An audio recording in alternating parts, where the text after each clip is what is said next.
I want to give another example of working with our parts because sometimes it takes a while for them to feel safe enough to reveal themselves to us.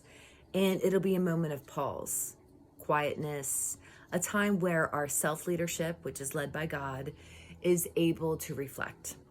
But nonetheless, this elderly gentleman was listening to me share about some past experiences, and he's like, "You want to get rid of that rebellious spirit?" And I'm like, "What makes you think it's a spirit?" And he's like, "Well, because it sounds like you're struggling." I'm like, "No, I don't think you're hearing me.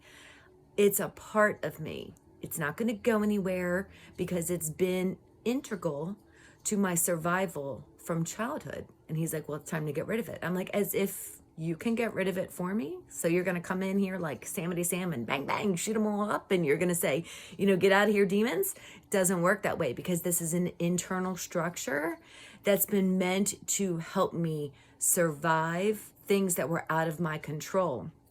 So I gave him a little example of, moments in many of our histories where if we have cruel parents or caretakers that neglect, ignore, they do things spitefully, it's going to teach the child to become a very intuitive personality type, which will have no problems lying, stealing, telling you what you want to hear. They're going to be out the window when lights are out and we shut the door at night.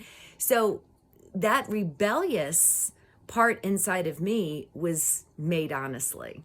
And it has been kind of on the surface since I had this prayer meeting, which was before Christmas.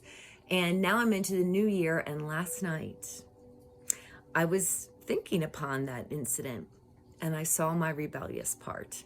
Not the cutest, but a lot of my parts are masculine.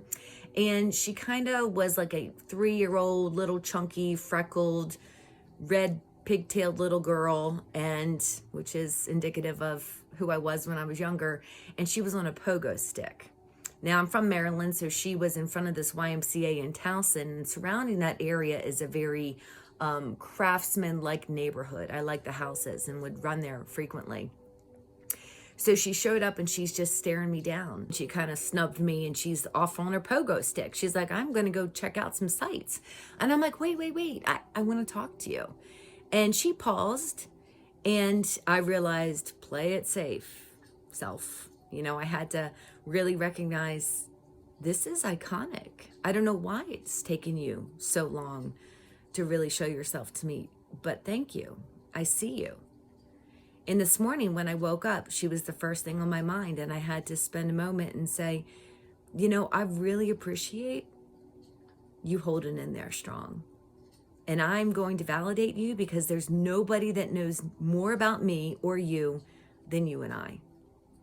And I'm going to pay attention to the ways in which you have really worked hard.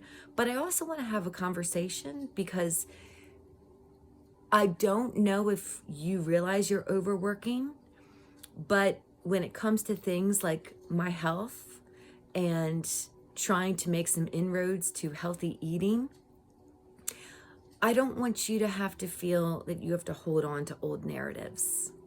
And it's my hope that you won't have to rebel against things that might be good for us. And she just gave me this look and it was like, okay. And I asked her if it would be okay to come back and have a conversation.